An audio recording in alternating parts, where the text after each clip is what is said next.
Hi hello എല്ലാവർക്കും Manu's veg ക്ലബിൻ്റെ Europe സീരീസിൻ്റെ മറ്റൊരു എപ്പിസോഡിലേക്ക് സ്വാഗതം. ഇന്നത്തെ വീഡിയോയിലൂടെ ഞാൻ നിങ്ങളെ കൊണ്ടുപോകാൻ പോകുന്നത് ലോകത്തിലെ തന്നെ ഏറ്റവും മനോഹരവും അതുപോലെ തന്നെ അതിശയകരവുമായിട്ടുള്ളൊരു ട്രെയിൻ യാത്രയിലേക്കാണ്. ബെർണീന എക്സ്പ്രസിൻ്റെ ഒരുവിധം എല്ലാ ഡീറ്റെയിൽസും ഇൻക്ലൂഡ് ചെയ്തിട്ടുള്ളൊരു വീഡിയോ ആണ്. അപ്പോൾ നമുക്ക് വീഡിയോയിലേക്ക് കിടക്കാം. കഴിഞ്ഞ എപ്പിസോഡിൽ നമ്മൾ കണ്ടത് ഇറ്റലിയിലെ വെനീസിലെ ചില കാഴ്ചകളാണ്.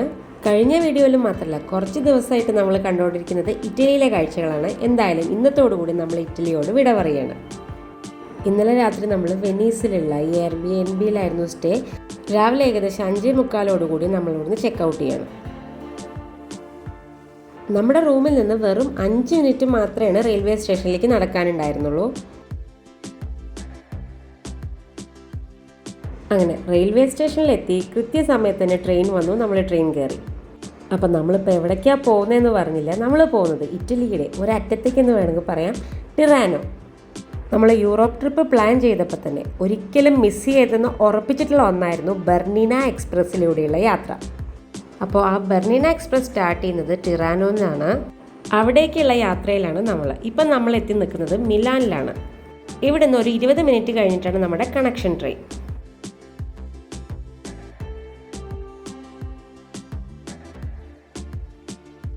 അങ്ങനെ നമ്മൾ ടിറാനോയിലേക്കുള്ള ട്രെയിൻ കയറി. ഇവിടുന്ന് ഏകദേശം 4 മണിക്കൂറാണ് അവിടെ എത്താൻ. ടിറാനോയിലേക്കുള്ള യാത്ര തന്നെ ഇത്രയും സുന്ദരമാണെങ്കിൽ ബെർണീന എക്സ്പ്രസ്സിലെ വ്യൂ എന്താവും ആലോചിച്ചിട്ട് ഭയങ്കര എക്സൈറ്റഡ് ആയിരുന്നു ഞങ്ങൾ.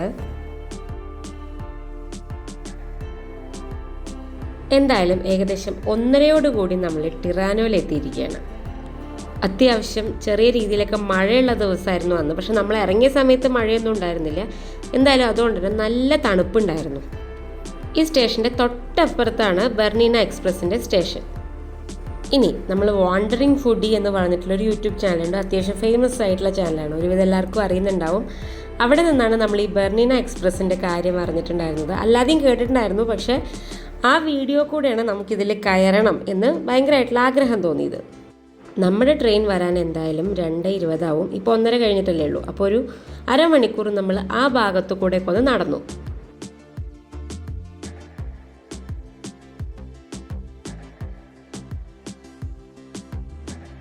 പിന്നെ ബെർണീന എക്സ്പ്രസ് കയറണമെങ്കിൽ ടിക്കറ്റ് നമ്മൾ നേരത്തെ ബുക്ക് ചെയ്യണം. ഏകദേശം 45-60 ദിവസം മുന്നേ ബുക്ക് ചെയ്താൽ അത്രയും നല്ലത്. കാരണം അത്രത്തോളം ഡിമാൻഡാണ്. ഇല്ലെങ്കിൽ ടിക്കറ്റ് കിട്ടാൻ സാധ്യത കുറവാണ്. ഇനി ബെർണീന എക്സ്പ്രസിൻ്റെ കോച്ചുകളെ കുറിച്ച് പറയുകയാണെങ്കിൽ ഫസ്റ്റ് ക്ലാസ്സും ഉണ്ട്, സെക്കൻഡ് ക്ലാസ്സും ഉണ്ട്. ഫസ്റ്റ് ക്ലാസ്സിൽ ഒരാളുടെ ടിക്കറ്റിന് 113 സ്വിസ് ഫ്രാങ്ക് ആണ്. സെക്കൻഡ് ക്ലാസ്സിലാണെങ്കിൽ 66 സ്വിസ് ഫ്രാങ്കും. എന്തായാലും നമ്മൾ ഇത്ര നേരത്തെ പ്ലാൻ ചെയ്യാത്തതുകൊണ്ട് തന്നെ നമ്മൾ പെട്ടെന്നുള്ളൊരു പ്ലാനിങ് ആയിരുന്നു. അതുകൊണ്ട് തന്നെ ഫസ്റ്റ് ക്ലാസ്സിലെ ടിക്കറ്റ് എല്ലാം സോൾഡ് ഔട്ട് ആയിരുന്നു. നമുക്ക് കിട്ടിയത് സെക്കൻഡ് ക്ലാസ്സിലാണ്. ഇനി അല്ലെങ്കിലും എനിക്ക് തോന്നുന്നു നമ്മൾ മിക്കവാറും ചിലപ്പോൾ സെക്കൻഡ് ക്ലാസ് എടുക്കുമായിരുന്നുള്ളൂ. കാരണം നല്ല രീതിയിൽ റേറ്റിൽ വ്യത്യാസമുണ്ടെന്ന് മാത്രമല്ല, വ്യൂ ഓൾമോസ്റ്റ് എല്ലാം കിട്ടുന്നുണ്ട്. ചെറിയൊരു വ്യത്യാസം മാത്രമേ ഉള്ളൂ. ഫസ്റ്റ് ക്ലാസ്സിലെ കോച്ച് ഇതുപോലെ ഇരിക്കും. അതായത് കുറച്ചുകൂടി പനോരമിക് വ്യൂ ആണ്. അതുപോലെ തന്നെ സീറ്റിംഗ് ആയാലും എല്ലാം കുറച്ചുകൂടി ലക്ഷറിയാണ്. സെക്കൻഡ് ക്ലാസ്സിൻ്റെ ആണെങ്കിൽ ഇതുപോലെയാണ് ഇരിക്കുക. ഇതാണ് മെയിൻ ഡിഫറൻസ്. അപ്പം നമ്മുടെ ബജറ്റിനനുസരിച്ചും അവൈലബിലിറ്റി അനുസരിച്ചും നമുക്ക് തീരുമാനിക്കാം ഫസ്റ്റ് ക്ലാസ് വേണോ സെക്കൻഡ് ക്ലാസ് വേണോ എന്ന്. എന്തായാലും നമ്മുടെ ട്രെയിൻ വരാറായിട്ടുണ്ട്. നമ്മൾ പ്ലാറ്റ്ഫോമിലേക്ക് നടക്കുകയാണ്. ഈ ബെർണീന എക്സ്പ്രസ് കാണാൻ തന്നെ നല്ല ഭംഗി കിട്ടും. നല്ല റെഡ് കളറായിട്ടിരിക്കുന്നുണ്ട്. ഇത് ഈ പച്ചപ്പിൻ്റെ ഇടയിൽ കൂടെ പോവുക പ്രത്യേക ഭംഗിയായിരിക്കും കാണാൻ എന്നുള്ളൊരു ഒരു സംശയമില്ല. അങ്ങനെ ഫൈനലി നമ്മുടെ ട്രെയിൻ വന്നിട്ടുണ്ട്. യൂറോപ്പ് ട്രിപ്പിൽ ഏറ്റവും കൂടുതൽ എക്സൈറ്റഡ് ഞാനായിരുന്നു വെച്ചാൽ ബെർണീന എക്സ്പ്രസ്സിൽ കയറാൻ എന്നേക്കാളും എക്സൈറ്റഡ് ആയിരുന്നു ജയേട്ടൻ. എന്തായാലും നമ്മൾ ട്രെയിൻ കയറി. ഫസ്റ്റ് ക്ലാസ് കോച്ചസ് എല്ലാം ഫുള്ളായിരുന്നു. പക്ഷേ സെക്കൻഡ് ക്ലാസ്സിൽ തിരക്കേ ഉണ്ടായിരുന്നില്ല. ഇനി ഇറ്റലിയിലുള്ള ടിറാനോയിൽ നിന്ന് സ്വിറ്റ്സർലാൻഡിലുള്ള ചുർ വരെയാണ് ഈ ബെർണീന എക്സ്പ്രസിൻ്റെ ജേണി. ഏകദേശം 4 മണിക്കൂർ എടുക്കുന്ന ഒരു യാത്രയാണിത്. ഇതിനിടയിൽ 4 സ്റ്റേഷൻസും ഉണ്ട്. എന്തായാലും നമുക്ക് ഫുള്ളായിട്ടുള്ള വ്യൂ കിട്ടണമെന്ന് വിചാരിച്ചുകൊണ്ട് നമ്മൾ ആദ്യത്തെ പോയിന്റ് മുതൽ അവസാനത്തെ പോയിന്റ് വരെ ഈ ട്രെയിനിലുണ്ടാവും. എന്തായാലും കൃത്യസമയത്ത് തന്നെ നമ്മൾ ആകാംക്ഷയോട് കൂടി കാത്തിരുന്ന യാത്ര ഇവിടെ തുടങ്ങിയിരിക്കുകയാണ്. വിനോദസഞ്ചാരികൾക്കിടയിൽ ജനപ്രിയമായിട്ടുള്ള ട്രെയിനാണ് ഈ ബെർണീന എക്സ്പ്രസ്. സ്വിറ്റ്സർലാൻഡിലെ ബെസ്റ്റ് സീനിക് ട്രെയിൻ യാത്ര എന്നാണ് ഈ യാത്രയെ അവർ വിശേഷിപ്പിക്കുന്നത്. ഇറ്റലിയുടെ ബോർഡർ ആയിട്ടുള്ള ടിറാനോ ടു സ്വിറ്റ്സർലാൻഡിലെ ചുർ വരെയാണ് ഈ യാത്ര ഉള്ളത്. അതുപോലെ തന്നെ ഈ യാത്രയുടെ മറ്റൊരു എക്സൈറ്റിംഗ് ഫാക്റ്റ് എന്ന് പറയുന്നത് നമുക്ക് വഴിയിൽ ആൽപ്സ് കാണാൻ പറ്റും. എന്തായാലും കാഴ്ചകൾ കണ്ട് കണ്ട് നമ്മൾ യാത്ര തുടങ്ങിയിട്ടുണ്ട്. തുടക്കത്തിൽ ഹരിതാപവും പച്ചപ്പും തന്നെയായിരുന്നു, നല്ല സുന്ദരമായിട്ടുള്ള പ്രകൃതി. ബർണീന എക്സ്പ്രസ് ആദ്യം നിർത്തുന്ന സ്റ്റേഷൻ ഇതാണ്. എല്ലാ സ്റ്റേഷനിലും 2-3 മിനിറ്റാണ് നിർത്തുന്നത്. നമുക്ക് വേണമെങ്കിലൊന്ന് പുറത്തേക്ക് ഇറങ്ങാം, പക്ഷെ പെട്ടെന്ന് തന്നെ കയറണമെന്ന് മാത്രം. നമ്മുടെ ട്രെയിനിൻ്റെ ബാക്കാണ് കേട്ടോ ഈ കാണുന്നത്. ഇപ്പം നമ്മൾ പോകുന്നത് ബർണീന എക്സ്പ്രസ്സിന് തന്നെ ഏറ്റവും ഇൻട്രസ്റ്റിംഗ് ആയിട്ടുള്ളൊരു വഴിയിലൂടെയാണ്.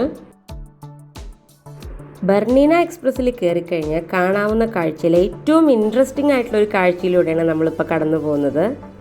ഏകദേശം 360 ഡിഗ്രിയിൽ ഉണ്ടാക്കി വെച്ചിട്ടുള്ളൊരു പാലത്തിൻ്റെ മുകളിൽ കൂടെയാണ് നമ്മളിപ്പോൾ പോകുന്നത്. നമുക്ക് ട്രെയിനിൽ നിന്നുള്ള കാഴ്ച മാത്രമേ എടുക്കാൻ പറ്റുള്ളൂ, പക്ഷെ പുറത്തുനിന്നുള്ള കാഴ്ചയാണ് ഇതിൻ്റെ കുറച്ചുകൂടി ഭംഗി. ഈ പച്ചപ്പിനിടയിലൂടെ നമ്മുടെ ഈ റെഡ് കളറിലുള്ള ബർണീന എക്സ്പ്രസ് പോകുമ്പോൾ ഭയങ്കര ഭംഗിയായിരിക്കും കാണാൻ. ഇതുപോലെ ഇരിക്കും കേട്ടോ. അത്യാവശ്യം നല്ലൊരു കയറ്റാണ്, അതുകൊണ്ട് തന്നെ ട്രെയിൻ ഭയങ്കര സ്ലോ ആയിട്ട് കറങ്ങി മുകളിലേക്ക് കയറുന്ന കാഴ്ചയാണ് ഈ കാണുന്നത്. ഒരുപാട് വീഡിയോസിലൂടെയും അതുപോലെ തന്നെ റീൽസിലൂടെയും ഫേമസ് ആയിട്ടുള്ളൊരു പാലാണത്. അതുകൊണ്ട് തന്നെ ഇത് വരാൻ നമ്മൾ കാത്തിരിക്കുകയായിരുന്നു. അത് ഇത്ര പെട്ടെന്ന് വരുമെന്ന് വിചാരിച്ചില്ല. നമ്മൾ വന്ന വഴിയാണ് ഈ കാണുന്നത് കണ്ടോ. 360 ഡിഗ്രിയിൽ ഇങ്ങനെ കറങ്ങിയിട്ടാണ് നമ്മളിപ്പോൾ വന്നിട്ടുള്ളത്. ലോകത്തിൽ തന്നെ അത്യാവശ്യം അപകടകരമായിട്ടുള്ളൊരു റെയിൽവേ ലൈനിലൂടെയാണ് നമ്മളിപ്പോൾ സഞ്ചരിക്കുന്നത്. അത് വിചാരിച്ച് ടെൻഷൻ ആവേണ്ട ആവശ്യമില്ല, നമ്മുടെ സേഫ്റ്റിക്കൊന്നും യാതൊരു പ്രശ്നമില്ല. അതുമാത്രമല്ല, യൂറോപ്പിലൂടെയുള്ള ട്രെയിനിലുള്ളൊരു ദീർഘദൂര യാത്ര കൂടി ഇതാണ്.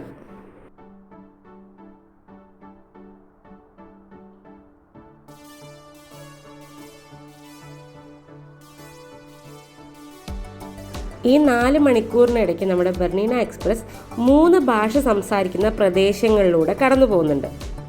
അതുകൊണ്ട് തന്നെ നമ്മുടെ കോച്ചുകളിൽ ഇംഗ്ലീഷ്, ഇറ്റാലിയൻ, അതുപോലെ തന്നെ ജർമ്മനി, ഇങ്ങനെ 3 ഭാഷകളിലുള്ള ഓഡിയോ ഗൈഡ് നമുക്ക് ലഭിക്കുന്നുണ്ട്.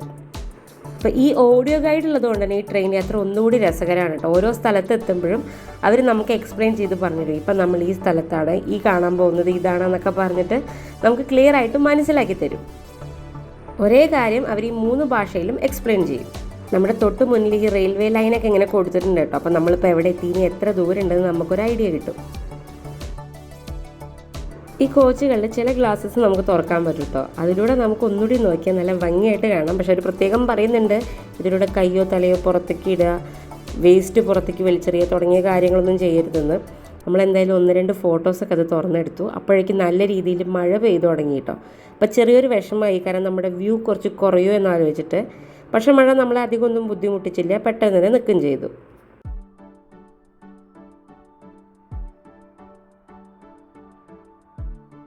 ഭൂപ്രകൃതി ഇങ്ങനെ ഇടയ്ക്കിടയ്ക്ക് മാറിക്കൊണ്ടിരിക്കുന്നുണ്ട്. പക്ഷെ എവിടെ നോക്കിയാലും നല്ല അടിപൊളി സുന്ദരമായിട്ടുള്ള സ്ഥലങ്ങളാണ്. ഇവിടെയുള്ള വെള്ളത്തിൻ്റെ കളറും അതിൻ്റെ വൃത്തിയും എത്ര പറഞ്ഞാലും മതി വരുന്നില്ല, അത്രയ്ക്കും ഭംഗിയുള്ളതായിരുന്നു.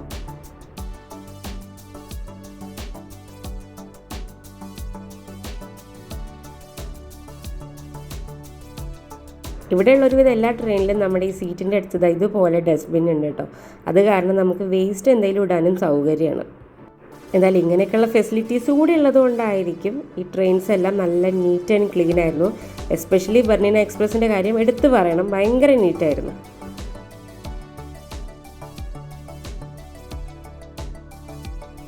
ഈ ബർണീന ലൈൻ ഉണ്ടാക്കിയത് ഏകദേശം 1908-നും 1910-നും ഇടയ്ക്കാണ്. 2015 ഇതൊന്ന് റിനോവേറ്റും ചെയ്തിട്ടുണ്ട്. മഴ പെയ്ത് കഴിഞ്ഞോടുകൂടി നല്ല കോടമഞ്ഞൊക്കെ വന്നു കേട്ടോ. 4 മണിക്കൂർ കൊണ്ട് നമ്മൾ ഏകദേശം 114 കിലോമീറ്ററാണ് കവർ ചെയ്യുന്നത്. ഇതിനിടയ്ക്ക് 196 പാലവും അതുപോലെ തന്നെ 55 തുരങ്കവും കടന്നിട്ടാണ് നമ്മൾ പോകുന്നത്. ഇടയ്ക്കിടയ്ക്ക് ചുറിൽ നിന്ന് ടുറാനോയിലേക്ക് പോകുന്ന ബർണീന എക്സ്പ്രസ് നമ്മൾ കാണുന്നുണ്ടായിരുന്നു.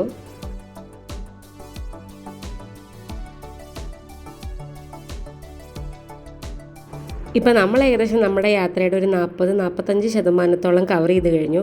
പക്ഷെ സമയം പോകുന്നതേ അറിയുന്നുണ്ടായിരുന്നില്ല കേട്ടോ, പെട്ടെന്ന് പോകുന്നുണ്ട്. അത്രത്തോളം കാഴ്ചകൾ നമുക്ക് പുറമേ കാണാനുണ്ടെന്നുള്ളതാണ് സത്യം. ഒരു നിമിഷം പോലും ബോറടിക്കില്ല.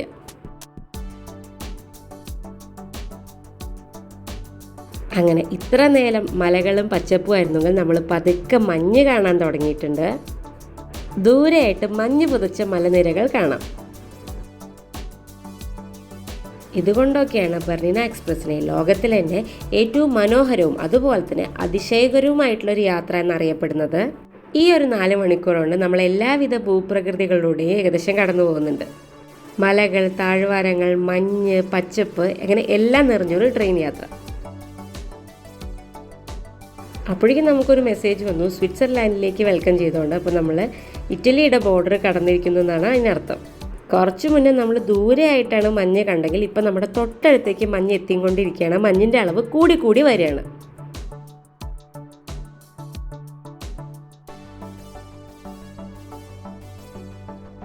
കുട്ടികളെന്നോ മുതിർന്നവരെന്നോ വ്യത്യാസമില്ല, മഞ്ഞ് കാണുമ്പോൾ എല്ലാവർക്കും ഒരു സന്തോഷമാണ്. ആ കാര്യത്തിലൊരു സംശയമില്ല കേട്ടോ. നമുക്ക് നമ്മുടെ ട്രെയിനിൻ്റെ വലതുഭാഗത്തെ കാഴ്ച കാണണോ ഇടതുഭാഗത്തെ കാഴ്ച കാണണോ എന്നറിയാത്ത അവസ്ഥയായിരുന്നു. അങ്ങോട്ടും ഇങ്ങോട്ടും മാറിയിരുന്ന് വീഡിയോസ് എടുക്കുമായിരുന്നു. തിരക്കില്ലാത്തതുകൊണ്ട് രക്ഷപ്പെട്ടു.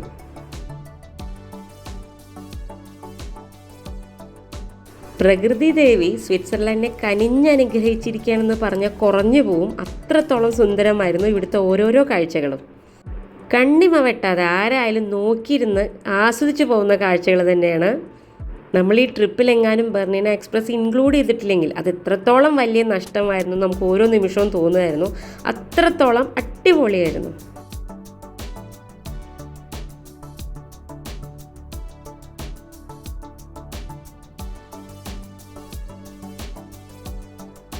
വിനോദസഞ്ചാരികളെ മാത്രം ഉദ്ദേശിച്ചിട്ടുണ്ടാക്കിയിട്ടുള്ളൊരു ട്രെയിനാണ് കേട്ടോ ഈ ബർണിന എക്സ്പ്രസ്. അതുകൊണ്ട് തന്നെ ഇതിലുള്ള 98% ആൾക്കാരും വിനോദസഞ്ചാരികളായിരിക്കും. ഇടയ്ക്കുള്ള സ്റ്റേഷനിൽ ഇറങ്ങേണ്ട 1-2 ആൾക്കാർ മാത്രമേ ഉണ്ടാവുള്ളൂ. താഴ്വരയിലൂടെ സഞ്ചരിച്ചിട്ട് ഏകദേശം 7400 അടി ഉയരത്തിലേക്ക് കുത്തനെ ട്രെയിൻ കയറി പോകുന്നുണ്ട്. ആ സമയത്തൊക്കെ ട്രെയിനിൻ്റെ ശബ്ദം തന്നെ ഒരു പ്രത്യേകതയായിരുന്നു. അതായത് ഇങ്ങനെ കഷ്ടപ്പെട്ട് കയറുന്ന ഒരു ഫീല് ട്രെയിനിൻ്റെ സൗണ്ടിനുണ്ടായിരുന്നു. ഇതുകൊണ്ടൊക്കെ ആയിരിക്കും ഈ റെയിൽവേ ലൈൻ ലോകത്തിൽ തന്നെ ഡേഞ്ചറസ് ആയിട്ടുള്ള ഒരു റെയിൽവേ ലൈൻ എന്നറിയപ്പെടുന്നത്. എന്തായാലും കുറച്ച് സമയം കൂടി കഴിഞ്ഞപ്പോഴേക്കും ആ പച്ചപ്പ് മൊത്തത്തിൽ പോയി. ഇപ്പം എവിടെ നോക്കിയാലും മഞ്ഞ് മാത്രമേ കാണാനുള്ളൂ. അതിൻ്റെ ഇടയിലൂടെ എത്തി നോക്കുന്ന ചില കറുത്ത പാറകളും കാണാം. അതായിരുന്നു അവസ്ഥ. ഈ മഞ്ഞിൻ്റെ ഇടയിലൂടെ വരുന്ന ഈ റെഡ് കളറിലെ ട്രെയിൻ കാണാനൊരു പ്രത്യേക ഭംഗിയുണ്ടായിരുന്നു കേട്ടോ. അതായത് വെള്ളക്കിടയിൽ ചുവപ്പ് വരുമ്പോൾ ഒരു ഭംഗിയായിരിക്കുമല്ലോ.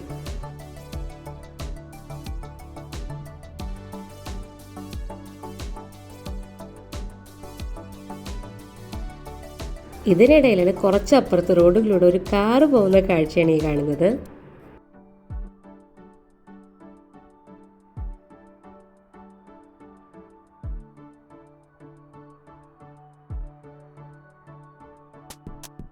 കുറച്ച് മുന്നേ നമ്മൾ പറഞ്ഞല്ലോ 7400 അടി ഉയരത്തിലാണ് നമ്മുടെ ട്രെയിൻ പോകുന്നതെന്ന്. അതുകൊണ്ട് തന്നെ യൂറോപ്പിലെ തന്നെ ഏറ്റവും ഉയരത്തിലുള്ള റെയിൽവേ ലൈൻ എന്നാണ് ഇത് അറിയപ്പെടുന്നത്. 2008 മുതൽ യുനെസ്കോയുടെ റേഷ്യൻ റെയിൽവേ ആണ് ഇതിൻ്റെ ഫുൾ കാര്യങ്ങളും നോക്കി നടത്തുന്നത്.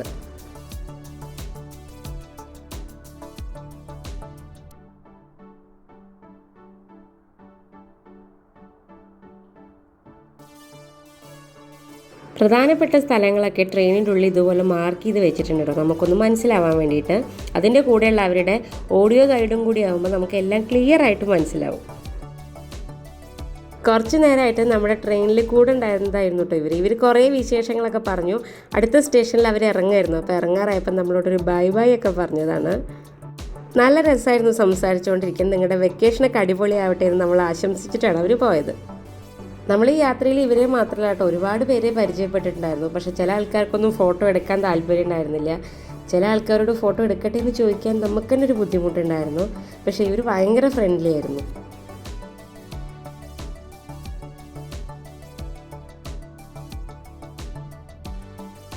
അങ്ങനെ കുറച്ച് സമയത്തിന് ശേഷം നമ്മൾ വീണ്ടും മഞ്ഞെല്ലാം കഴിഞ്ഞ് നമ്മുടെ പച്ചപ്പിലേക്ക് തന്നെ തിരിച്ചെത്തിയിരിക്കുകയാണ്.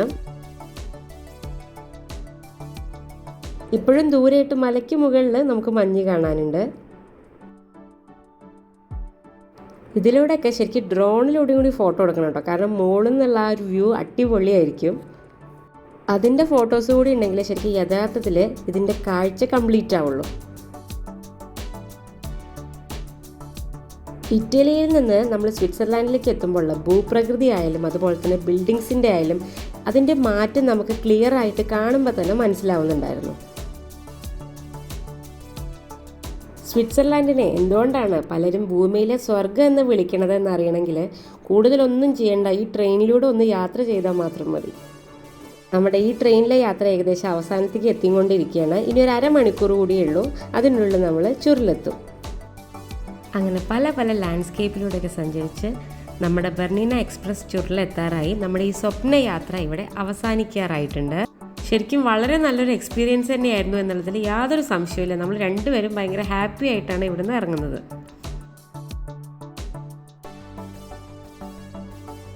എന്തായാലും നമ്മുടെ ഇന്നത്തെ ദിവസം മൊത്തം ഏകദേശം ട്രെയിനിൽ തന്നെയായിരുന്നു. രാവിലെ 6 മണിക്ക് ഇറ്റലിയിൽ നിന്ന് തുടങ്ങിയ യാത്ര നമ്മളിപ്പോൾ അവസാനിപ്പിക്കുന്നത് ഏകദേശം 6:30 ചുരുളിലാണ്. ബെർണീന എക്സ്പ്രസ്സിൽ നമ്മൾ കയറിയത് 2:15 അതുവരെ നമ്മൾ ട്രെയിനിൽ തന്നെ ആയിരുന്നല്ലോ. അതുകൊണ്ട് മൊത്തത്തിലൊരു ട്രെയിൻ ജേർണി ഡേ ആയിരുന്നു എന്ന് വേണം പറയാൻ. യൂറോപ്പിലെത്തിയതിന് ശേഷം ഞങ്ങൾ ഏറ്റവും കുറച്ച് നടന്ന ദിവസം ഇന്ന് തന്നെയാണ്. എന്തായാലും ഇന്നത്തെ നമ്മുടെ റൂം ഇതിന് തൊട്ടടുത്താണ്. നമ്മളിപ്പോൾ റെയിൽവേ സ്റ്റേഷനിൽ പുറത്തിറങ്ങുമ്പോൾ കാണുന്ന ഈ ബിൽഡിംഗ് ആണ് നമ്മുടെ റൂം. ഈ റൂം നമ്മൾ ബുക്ക് ചെയ്തതും Airbnb വഴി തന്നെയാണ്. ഇത് നമ്മൾ കണ്ടത് വാണ്ടറിങ് ഫുഡിയുടെ യൂട്യൂബ് ചാനലിനെയാണ്. ബെർണീന എക്സ്പ്രസ്സിൽ വരുന്നവർക്ക് പറ്റിയ ഏറ്റവും നല്ലൊരു ഓപ്ഷനാണിത്. അവിടെ നമ്മുടെ പേരൊക്കെ എഴുതി കീ ഇങ്ങനെ വെച്ചിട്ടുണ്ടായിരുന്നു. അതും എടുത്ത് നമ്മൾ നേരെ റൂമിലേക്ക് പോവാണ്.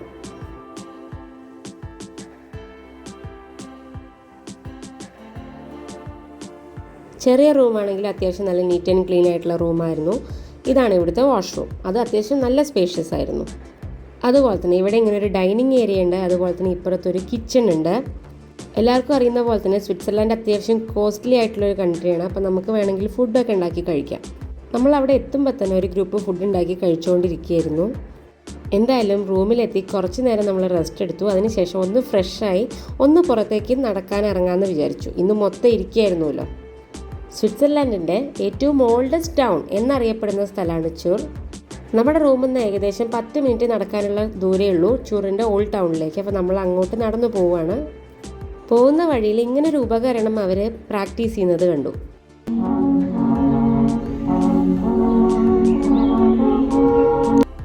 അത്യാവശ്യം നല്ല തണുപ്പുണ്ടായിരുന്നു. പിന്നെ വൈകുന്നേരം ഏകദേശം 8 മണി ആവാറായിട്ടുണ്ട്. അതുകൊണ്ട് തന്നെ ഒരുവിധം ഷോപ്സൊക്കെ ക്ലോസ് ആയിട്ടുണ്ട്. ആൾക്കാരെല്ലാവരും വീട്ടിൽ പോയിട്ടുണ്ട്. നല്ല ഒഴിഞ്ഞ തെരുവായിരുന്നു.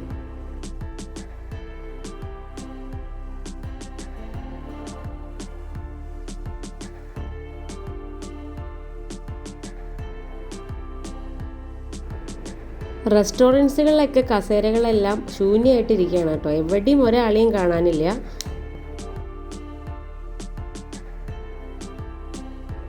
ഇവിടെ നിറയെ ഇങ്ങനെ മുന്തിരികളുടെ ചെടിയൊക്കെ നട്ട് പിടിപ്പിച്ചിരിക്കുന്നുണ്ട്.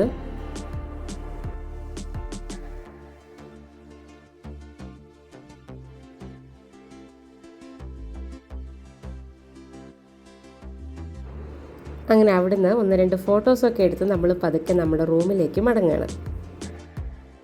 പോകുന്ന വഴി നമ്മൾ അവിടുത്തെ സൂപ്പർ മാർക്കറ്റിൽ കയറി ഇതുപോലെ ഡിന്നറിനുള്ള ഫുഡും വാങ്ങിയിട്ടാണ് റൂമിൽ പോയത്. പിന്നീട് വീഡിയോസൊന്നും എടുത്തില്ല. ഡിന്നറും കഴിച്ച് നമ്മൾ പെട്ടെന്ന് തന്നെ കടന്നുറങ്ങി. അപ്പോൾ എന്തായാലും നമ്മുടെ ഇന്നത്തെ വീഡിയോ ഇഷ്ടപ്പെട്ടുണ്ടെങ്കിൽ ലൈക്ക് ചെയ്യാനും കമൻറ്റ് ചെയ്യാനും അതുപോലെ തന്നെ ഫ്രണ്ട്സിനും ഫാമിലിക്കും ഷെയർ ചെയ്യാനും മറക്കരുത്. യൂറോപ്പ് സീരീസിൻ്റെ അടുത്ത വീഡിയോസുമായിട്ട് നമുക്ക് വീണ്ടും വരാം. അതുവരേക്കും താങ്ക്സ് ഫോർ വാച്ചിങ്.